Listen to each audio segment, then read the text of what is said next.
What's up, everyone? Welcome to the final part of Shredder's Revenge. In this episode, we're going to take control of Leonardo, the responsible turtle. 2 stars across the board, Leo is the jack of all trades. Average range, average speed, average power. There's no glaring strengths, but there's also no glaring weaknesses either. Remember when I said 3 parts ago that Donatello was the most beginner-friendly? Actually, no, because he's that average, Leonardo is. Outworld Strangeoids.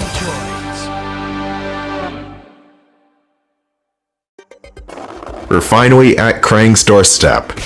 And how nice of him to actually greet us on the way in. This is the last full stage of the game. Every enemy type is gonna make a return here. So given Leo's status as the jack of all trades, he does have a couple of abilities that are unique only to him. One of those unique attacks being a downward spin slash that you can do from a double jump. That move, I kid you not, is one of the best normal moves you can do in this game because not only are you slightly invincible while you do it, you can cut through multiple enemies at once. The spin slash in this game is just wonderful. It makes what was originally a B tier character in Leonardo into an S tier or high A tier character. He's just that broken. Now, the only downside, I said there weren't that many downsides to Leonardo, but his special is not too hot.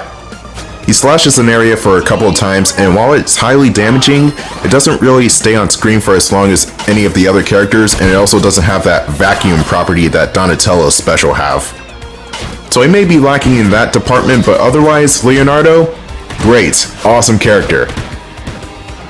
And speaking of the characters, let me get into the characterization of the turtles and how they got their weapons. You see, the original intent of the weapons, well, not only because the original comics were in black and white, so you couldn't tell the turtles based on their colors, but Master Splinter intentionally gave them the weapons that would oppose their personalities. It's kind of an antithesis, if you will.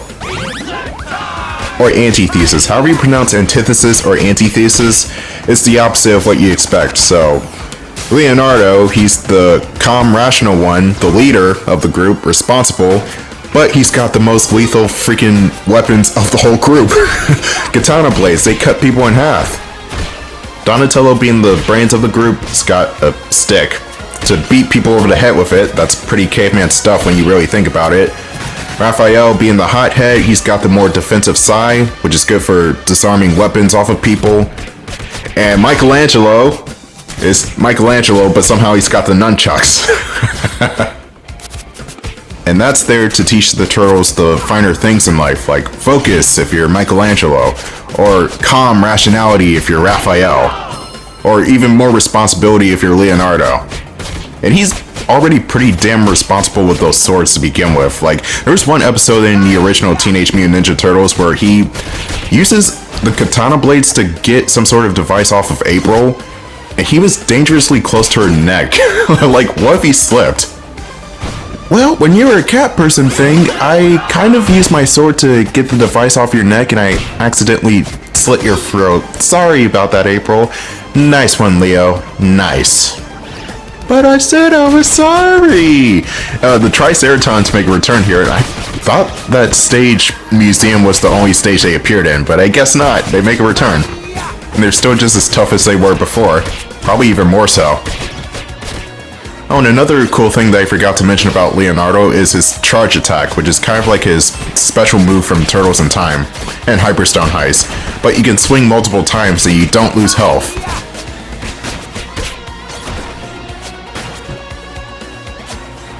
Well, if the Stone Warrior wants to be down there, I'll let him. I like the fact that the spike beds can actually do damage to the enemy. Most games wouldn't bother, but this game does.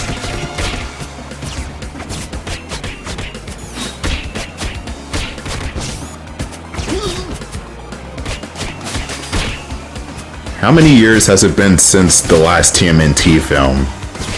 Yes, I'm talking about that one, the one made by Michael Bay. That was an experience. But I did like the fact that they finally got Krang into a movie for once, and he was in the final battle and everything. I'm not sure why they couldn't get Krang into the older movies. I'm not sure if it was a practical effects thing, but Hey, they finally got Krang into a movie, and that was 7 years ago. And that was the only time.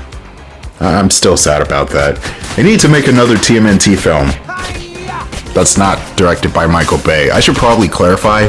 I want a TMNT film to stand on its own, not directly involved with the 1990 films, but also not involved with the Michael Bay films, just kind of its own isolated story. The Turtles are popular enough for another movie. You don't need an Oscar-winning Inception-style deep story. You just say, hey, Krang and Shredder are about to take over this dimension. Stop them. And there you go. That's the plot of an hour-and-a-half Turtles movie. It's just popcorn fun.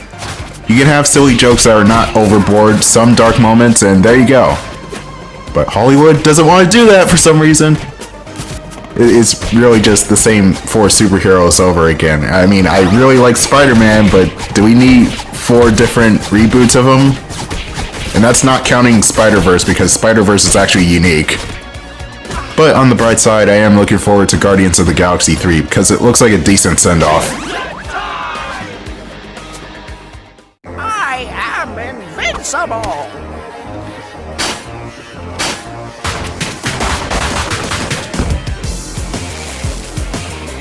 I'll teach you some manners! How does he do that voice? It makes my throat quiver every time I hear him. Anyway, Krang is pretty simple. He has this attack where he reaches across the screen with his wrecking ball, but if you're nowhere near it, you're fine. He usually just stands in place whenever he does that move. And then he has this move where he spins around with his torso, and then with his lower half he kicks you, or attempts to kick you. You also have to look out for the upper body when it stops, because sometimes he'll shoot lasers from its visors. But otherwise, Krang is not that bad, but he's also the first phase of this long boss fight. And one more thing. Krang's theme has been remixed and it sounds badass. It sounds like an 80s WWE wrestler's theme.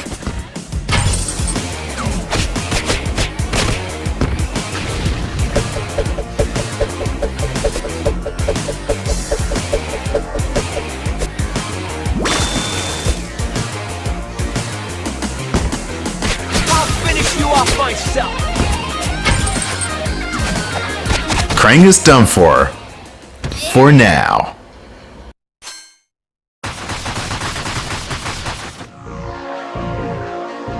You fell for my diversion. I have a surprise for you.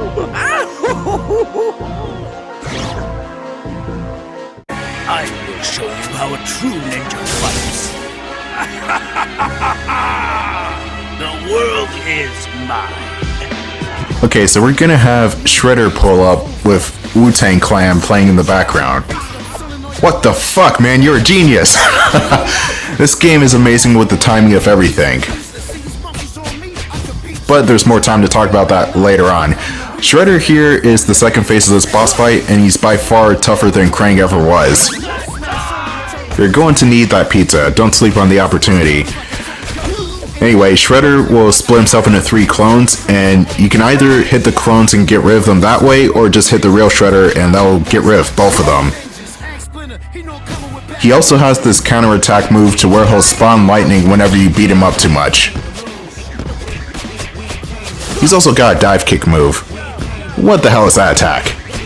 It makes him look like he's fluttering downwards instead of a kick that looks like it would take your head off.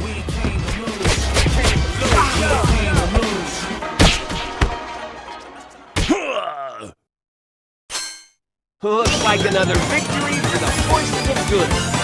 You said it, Leo. But there's still one more stage to go. I wonder what's up.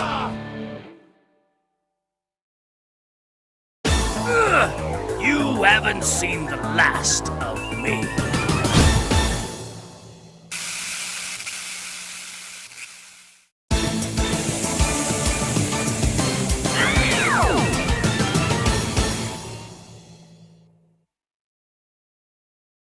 So that was Krang's plan all along, to turn the Statue of Liberty into the Statue of Tyranny.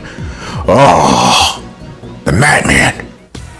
Let's say we stop him once and for all. Wrath of the lady.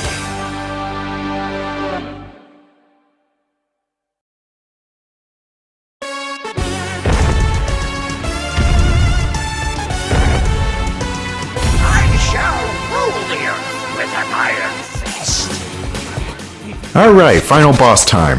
Krang is once again phase 1 to the boss fight. The one attack you want to watch out for is this giant explosive laser. If you're in the area of effect before it goes off, be sure to run away. And of course, this is one of those stages where they put in a stupid "you cannot be harmed" challenge. Dumb, I hate it when games do that. But anyway, the Statue of Tyranny also has an attack to where she'll pound her fist and create a shockwave. You can dodge roll through it, but you have to time it well. The reason you want to pick Leo for this boss fight is his super broken spin attack. You want to watch out for this attack because it kills you in one hit.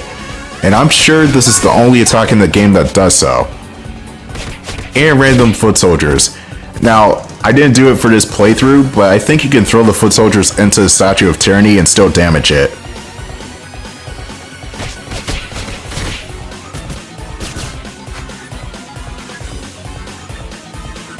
Krang, do something, please. Krang, thank you.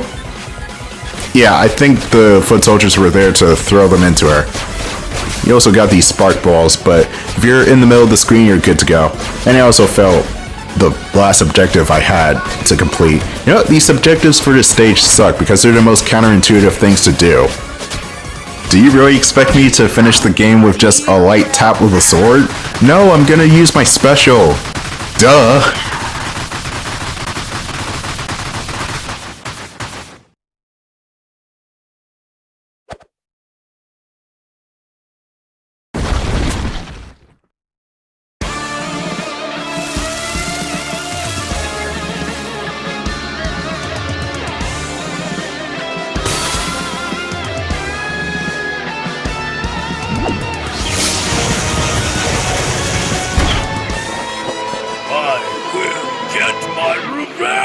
Give it up, Shredder. It's over. Time for the final showdown, which coincidentally takes place at 3 a.m. Super Shredder's got a couple of different attacks that will kill you pretty quickly if you're not careful.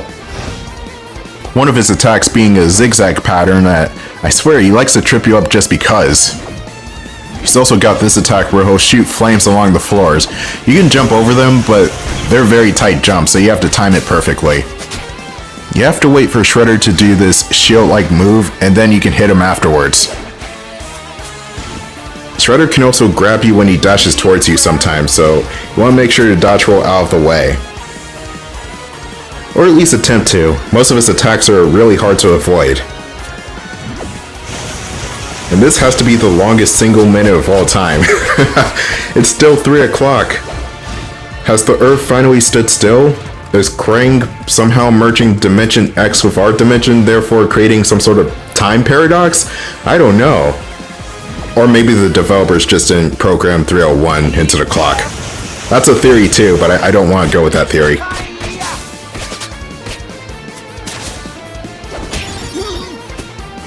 Now, Leo, come on! You want Raph to finish your fight for you? Actually, it does kind of sound like something Raph would say himself. You got smartass Raph from the shows, and you got angry as hell Raph from the movies. I think I like smartass Raph better. Okay, he's in desperation mode, so he's gonna use 4 shadow clones to shoot lasers at you. You have to destroy the shadow clones in order to open them up. He'll still use his usual means to attack, like that freaking zigzag move. Ah, stop that. You know I'm not good enough to jump over the flames. And for some reason, when he's in desperation mode, he seems to be tired a lot longer, which you can get a couple of extra hits on him. But as a final boss in this game, I think Super Shredder is very superb.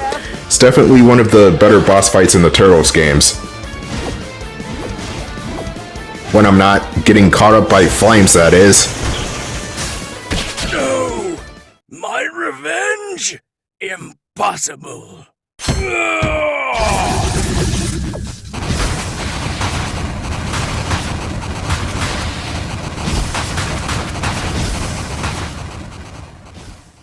Looks like another victory for the forces of good. So Shredder is dead, right? What are we gonna do with him? Could take him back to jail, Dimension X, the hospital? What are we doing? Oh no, we're just gonna go back home. New York can rest easy once more now that Lady Liberty has been restored to her former gleaming glory. I, Vernon Fenwick, who is not at all scared, can confirm that Shredder has been defeated by the city's protectors, the Green Guardians of Good, the Web Warriors themselves, the Punk Frogs. Oh, come on! Even Splinter's like, ah, goddammit. The Japanese proverb of stolen glory. Ah, shit. Well, the foot has been foiled. What's next for Leonardo? More training. A ninja is always ready. Tonight's the night for a party. Friends, family, pizza forever. But Casey Jones, what the hell is he doing here? You've not contribute at all to this game. Or does he? Well, that was Shredder's Revenge, the game in which the turtles don't get their proper thank yous. I freaking love this game, man. I don't know. I think I gushed over it for a good 90% of it. Phenomenal soundtrack, phenomenal gameplay. The plot is dumb, but then again, it's a Turtles game. Was there really a plot in any of these games to begin with? But never mind that. The real question I have is, okay, so the game is good. It's wonderful. It sold 1 million copies. It's probably one of the best beat-em-ups of 2022. So, will we get a spiritual successor or sequel to this game anytime soon? Honestly, I could confidently say yes, there will most definitely be another Turtles game soon, but the question is, when will it come out? And what will the scenario be for the next game? Will it still be based off of the 1987 continuity? Or hell, will they go for 2003 next? Or maybe the rise of Teenage Mutant Ninja Turtles? That would be interesting. This game is definitely a love letter to longtime fans such as myself, but it's also surprisingly beginner friendly too. Like, you don't even need to be a fan of Turtles in order to get into this game. Shredder's Revenge is just, from beginning to end, well thought out. There are some unlockables that you can get after you beat the game. Casey Jones being one of them, and I'll be showing him off in the extra part that's coming up after this part. And speaking of which, the replay value of this game is super high. Think about it, you got 7 different characters at your disposal, each with their own unique set of skills. Donnie's not going to play the same as Mikey. Mikey's not going to play the same as Raph, and so on and so on, so it's good to experiment with the different characters to see which one you'll like the best.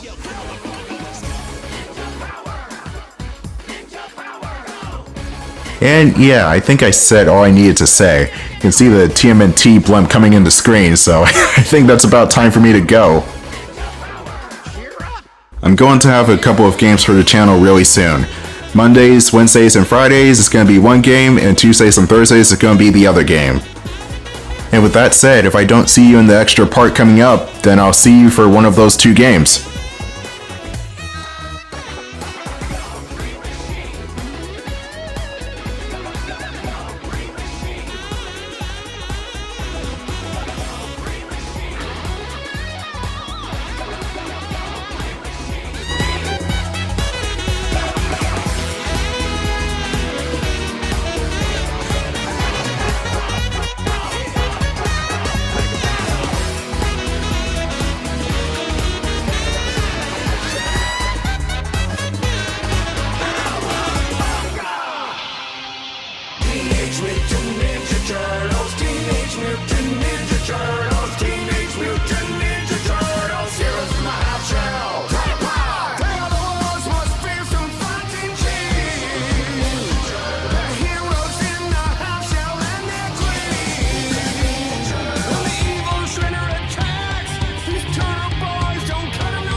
peep out. Gillespie with the technique. Y'all don't like one-on-one shoot. Mikey take 100 plus some with the nunchucks. Leonardo cut him up. Donnie, he the smartest. He gon' teach you ever dumb enough to rap. Just asking. Satachi or the uppercut. What's up? Hey, hey, rolling on Broadway. Hey, hey, rolling on Broadway. Hey, hey, rolling on Broadway. Rolling on Broadway. I can do this all day. Let's go. Hey, hey, rolling on Broadway. Hey, hey, rolling on Broadway. Hey, hey, rolling on Broadway. Rolling on Broadway. I can do this all day.